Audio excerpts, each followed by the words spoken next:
अहिंसा तीर्थ प्रणेता, अहिंसा तीर्थ प्रणेता, जय जय हो भारत गौरव राष्ट्र संत प्रमुख सागर।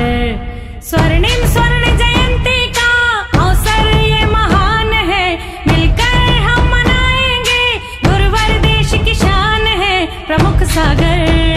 जय हो गुरुवर प्रमुख सागर, जय हो गुरुवर।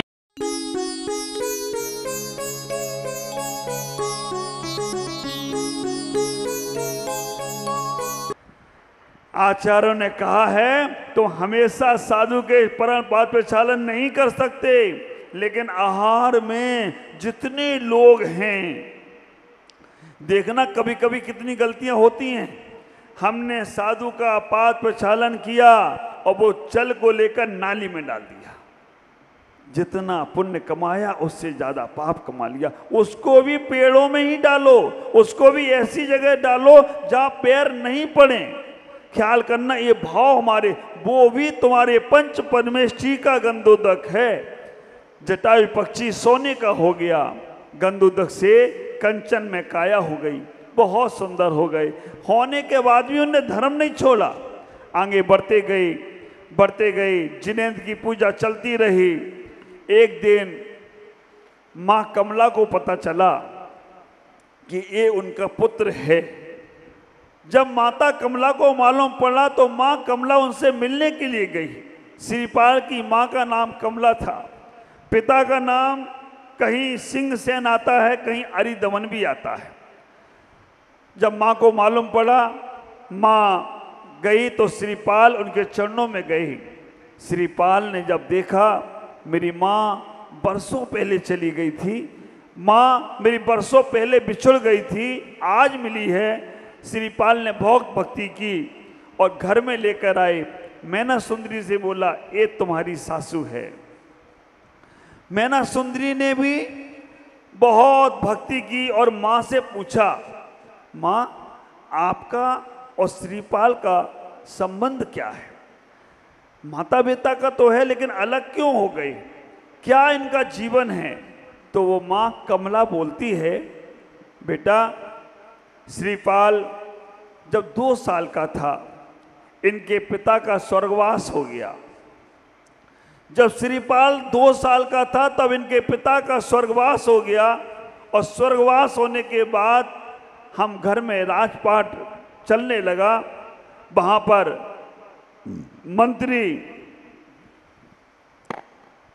ने प्रधानमंत्री आनंद ने इनका राजाभिषेक किया। 2 साल की उम्र में ही श्रीपाल को राजगद्दी मिल गई। 2 साल की उम्र में ही राजगद्दी मिल गई, लेकिन उनका चाचा अरिदमन का भाई वीरदमन, चाचा का नाम था वीरदमन, वो राजपाट संभालने के लिए, राज को हड़पने के लिए अपने भतीजे को और कमला अपनी भाभी को मारने का षड्यंत्र रचने लगा। ख्याल करना, जब उन्हें मालूम पड़ा ऐसा षड्यंत्र रचा जा रहा है, तो कमला अपने पुत्र श्रीपाल को लेकर 2 वर्ष की उम्र में वहाँ से निकली। श्रीपाल का जन्म जब माता ने से पूछा मैना सुंदरी ने, तो कहा इनका जन्म अंग देश के चंपापुर में हुआ। कहाँ जन्म हुआ? चंपापुर में। चंपापुर आपको मालूम है ना, कौन से भगवान का कल्याणक है चंपापुर में? बासपुज भगवान का चंपापुर में। लेकिन चंपापुर में 5 कल्याणक नहीं है। चंपापुर में कितने कल्याणक हुए? 2। ख्याल करना, हम सब लोगों को चंपापुर मालूम है, लेकिन मैं होके आया हूं। चंपापुर में केवल 2 कल्याणक, गर्भ और जन्म। 3 कल्याणक मंदारगिरी में हुए। चंपापुर में ही है वो मंदारगिरी, 50 किलोमीटर का डिस्टेंस है। वो मंदारगिरी में 3 तप, ज्ञान कल्याणक और मोक्ष कल्याणक वहाँ हुए हैं। लेकिन वो भी क्षेत्र जब तक हमारे पास है तभी तक पूजा कर पाओगे, पता नहीं कब क्या होगा। ख्याल करना, मैना सुंदरी जब ये पूछती है कि इनको कोढ़ कैसे हुआ, तब वो बताती है कि हम जब वहाँ से राजपाट छोड़कर निकले, हम अपने बेटे को लेकर निकले तो बनारस पहुँचे। बनारस में 2 सैनिक हमारे पीछे आ गए। हम अपने पुत्र को लेकर जब एक समूह में पहुँचे, वहाँ पर कोड़ियों का वो समूह था, तो हमने उनसे कहा कि मेरी रक्षा करो, हमें अपने पुत्र की रक्षा करना है। तब उन्होंने कहा कि बहन आप चिंता ना करो, हम आपके पुत्र की रक्षा करेंगे। और उनके बीच में छोड़कर हम अपने पुत्र के लिए भोजन लेने गए। तब तक वो संघ आगे बढ़ गया और मेरे बेटे का विजोह हो गया, और उनको वो बेटा इनके साथ रहते रहते कोड़ी हो गया, उनको भी कोड़ हो गया। 700 वो सभी कोड़ियों के साथ श्रीपाल कोड़ी को प्राप्त हुए। लेकिन मैना सुंदरी की भक्ति, कहते हैं भक्ति के बस होकर कुछ भी हो सकता है। हमारा जैन समाज, जैन धर्म भक्ति की इतनी प्राकष्ठा करता है, अगर भक्ति तुम्हारे पास में है तो तुम कुछ भी कर सकते हो। भक्ति के बस एक त्रियंच मेढक भी देव हो जाता है। समद्वद आचार्य ने रतनकांत साबकाचार्य में कहा, स्वापि देवो अपि देवा स्व जायते धर्म किल बसात। धर्म के प्रभाव से वो डॉग, कुत्ता भी गॉड हो जाता है, और अधर्म के प्रभाव से देव भी एक जानवर हो जाता है। आप सब लोग जो यहाँ बैठे हो, विचार करना, भक्ति ही यहाँ तुम्हें बैठा रही है। तुम्हारे अंदर जो भक्ति का भाव है, परमात्मा का भाव है, श्रद्धा का भाव है, अष्टांग का सिद्ध चक्र महामंडल का विधान का भाव है, और ये भक्ति ही तुम्हारी चातुर्मास में रंग लेने वाली है। क्योंकि चातुर्मास ये भक्ति ही कराने वाली है। क्योंकि जब भक्ति का प्रभाव, तुम्हारे भक्ति के प्रभाव से मेघराज इंद्र आ गए, तो प्रमुख सागर यहाँ आ जाएं तो कोई आश्चर्य की बात नहीं है। आप इतना ही विचार करके रखना, मैना सुंदरी ने निश्चल भक्ति करी, और आपको अपनी भक्ति पर विश्वास होना चाहिए। आपको अपनी भक्ति पर विश्वास होना चाहिए, क्योंकि तुम्हारी भक्ति है तो सब कुछ अच्छा होगा। भक्ति से संसार की मुक्ति भी मिलती है, संसार में मुक्ति भी मिलती है, और संसार से मुक्ति भी मिलती है। भक्ति करो। मैना सुंदरी ने केवल भगवान की भक्ति करी। संसार की वस्तुएं तो हर बार मिलने वाली हैं, लेकिन संसार से पार जाने के लिए हम भक्ति करें, निश्चल भक्ति करें। आगे घटना यही घटती है। आगे ऐसा ही प्रसंग आता है, मैना सुंदरी और श्रीपाल दोनों भगवान की भक्ति कर रहे हैं। अचानक एक दिन मैना सुंदरी के पिता ने अपने बेटी को देखा, श्रीपाल के साथ अपनी बेटी को देखा। बेटी तो सुंदर थी, प्रजापाल की बेटी सुंदर थी, लेकिन जब उनने देखा श्रीपाल के साथ, तो प्रजापाल के मन में गलत गलत विचार आ गया। वो अपने आप को दुखी समझने लगा। वो कहने लगा, मैंने ये कौन सा पाप कर लिया, मैंने अपनी बेटी को व्यभिचारी बना दिया। क्यों? उसने कहा, मैंने अपनी बेटी का विवाह तो कोड़ी के साथ किया था, लेकिन ये इतनी सुंदर कैसे पति हो गया इसका? ये किसी पर पुरुष से इसने विवाह कर लिया। कहते हैं उसके मन में भाव आ गया, प्रजापाल के मन में, कि मैंने अपनी बेटी को व्यभिचारी बना दिया और मैंने इसे गलत जगह पहुंचा दिया। जब उसे मालूम पड़ा प्रजापाल को, तो वो अपनी बेटी से क्षमा मांगने लगा। बेटी से कहने लगा कि मैंने बेटा तुम्हारे साथ गलत व्यवहार किया, जो तुमने कोई अनैतिक पुरुष से संबंध बना लिया। मैंने तो तुम्हारा कोड़ी से विवाह किया था। ख्याल करना, कर्म सिद्धांत का ये ग्रंथ है। और मैना सुंदरी ने अपने पिता के चरण स्पर्श कर लिए।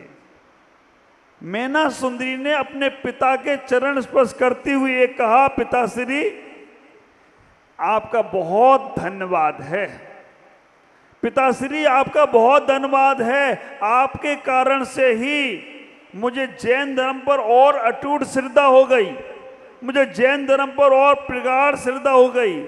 पिता ने पूछा कैसे?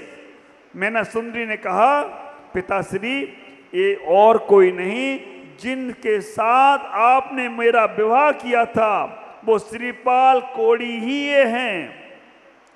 हमने सिद्ध चक्र महामंडल विधान किया और उस विधान में हमने सिद्ध चक्र यंत्र का अभिषेक किया और वो गंधोदक जब इनके शरीर में डाला तो इनका कोड़ी का शरीर कामदेव से ज्यादा सुंदर हो गया है और वो कामदेव का सुंदर शरीर है। ये मेरे बोई पति हैं। विचार करना। प्रजापाल की आंखों में आंसू बहने लगे। प्रजापाल पश्चाताप से भर गया। प्रजापाल के मन में भी जैनत के प्रति, जैन धर्म के प्रति श्रद्धा आ गई। उनने कहा कि जैन धर्म में इतना अतिशय है। एक बात का हमेशा ख्याल रखना, जैन धर्म चमत्कार को नमस्कार नहीं करता है। जैन धर्म चमत्कार को नमस्कार नहीं करता है। जैन धर्म नमस्कार ऐसा करता है कि अपने आप चमत्कार हो जाए तो कोई आश्चर्य की बात नहीं। चमत्कार को नमस्कार करोगे तो धोखा खाओगे। हाँ, अब कैसे कैसे चमत्कार हो जाते हैं और कैसे कैसे चमत्कार में तुम बह जाते हो। ये महाराज बड़े चमत्कारी हैं, ये महाराज बड़ा अच्छा करते हैं, ये महाराज तुम्हारी कायाकल्प कर देंगे। चमत्कार में जाओगे तो गड़बड़ा जाओगे। तुम नमस्कार ऐसा करो। मैं हमेशा कहता हूं, मैं कभी किसी का भला नहीं कर सकता, मैं कभी किसी को कुछ भी नहीं कर सकता। हाँ, लेकिन मैं सब करा सकता हूं।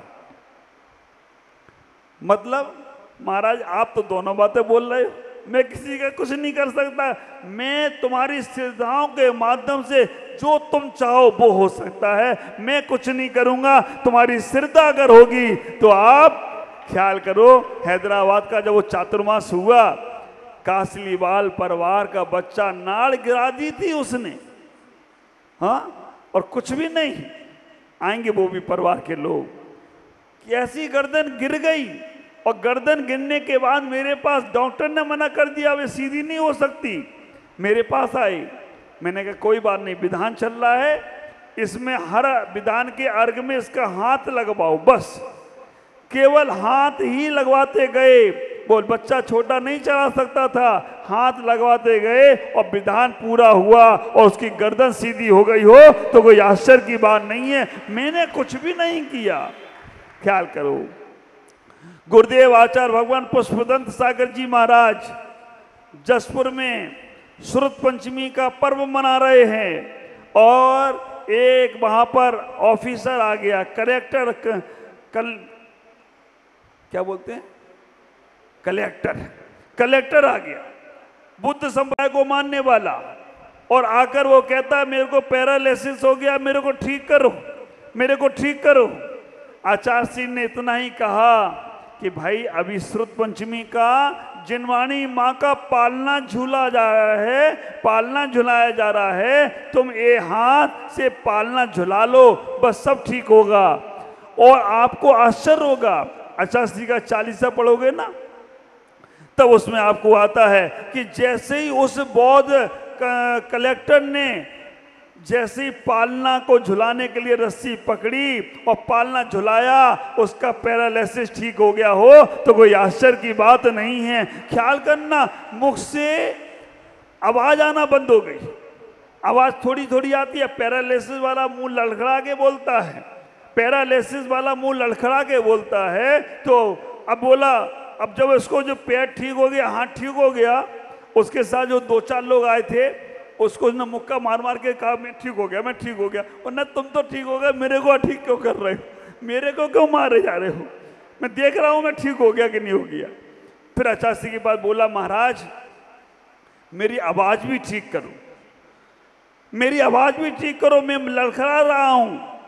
आचार्य ने कहा मांस खाना छोड़ दो, शराब पीना छोड़ दो, मांस और शराब छोड़ दोगे ठीक हो जाओगे। उसने कहा छोड़ा, और जैसी बोला छोड़ा आवाज आ गई हो तो कोई आश्चर्य की बात नहीं है। ये जीवंत घटना इसी काल की है, ज्यादा समय की नहीं है। हमारे सौरभ सागर जी हैं ना जसपुर के, उसी गांव की कहानी है।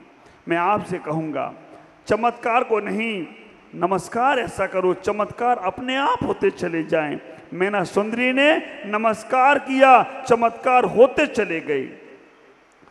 पति कामदेव से सुंदर हो गया, प्रजापाल नतमस्तक हो गए और प्रजापाल ने कहा चलो बेटी अब घर चलो। श्रीपाल और मैना सुंदरी को लेकर प्रजापाल अपने देश उज्जैनी में ले आए। उज्जैन में लेकर वो दोनों अब उज्जैन पहुंच गए हैं। उज्जैन में क्या हुआ, क्या किया? प्रजापाल ने अपना राज दिया या उन्हें उल्हाने दिए? क्या हुआ बोलूं क्या? तुम तो ऐसे बैठे हो महाराज, बोलते रहो मेरे को विधान, अभी विधान और भी होना है। मैं इतना ही कहूँगा, आज बहुत अच्छा लग रहा है। हमारे तीनों ब्रह्मा विष्णु महेश तीनों बैठे हैं, महावीर भाई और जय कुमार जी और विजय भाई, तीनों ऊपर अच्छा लगता है जब हमारे बड़े बुजुर्ग भी और हमारे समाज के प्रतिष्ठित लोग भी उन सभाओं में बैठते। नहीं तो होता ये है आयोजकों ने आयोजन किया और प्रयोजक ने प्रयोजक खत्म हो गया, क्योंकि वो कार्यक्रम हुआ खत्म जब हम खुद उसको, ओम जी भी मेरे बैठते हैं, महावीर भाई, ये महावीर भाई है ना बीच वाले, हाँ जय कुमार जी तो वो नीचे बैठे दिख रहा, दूरदृष्टि भी मेरी ठीक है। मैं आपसे इतना ही कहूँगा कि आप इस विधान का महत्व समझें। चातुर्मास आने में 3 दिन रह गए हैं। आज तारीख कितनी है? 30 है ना?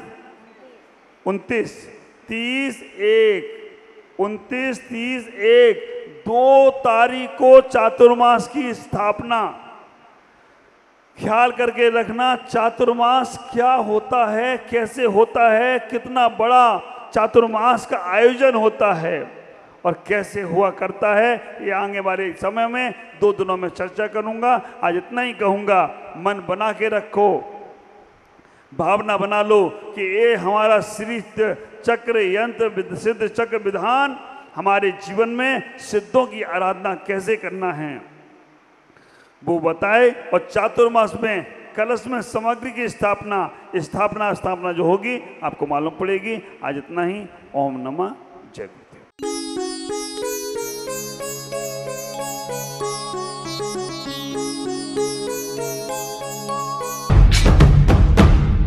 अहिंसा तीर्थ प्रणेता, अहिंसा तीर्थ प्रणेता, जय जय हो भारत गौरव राष्ट्र संत प्रमुख सा।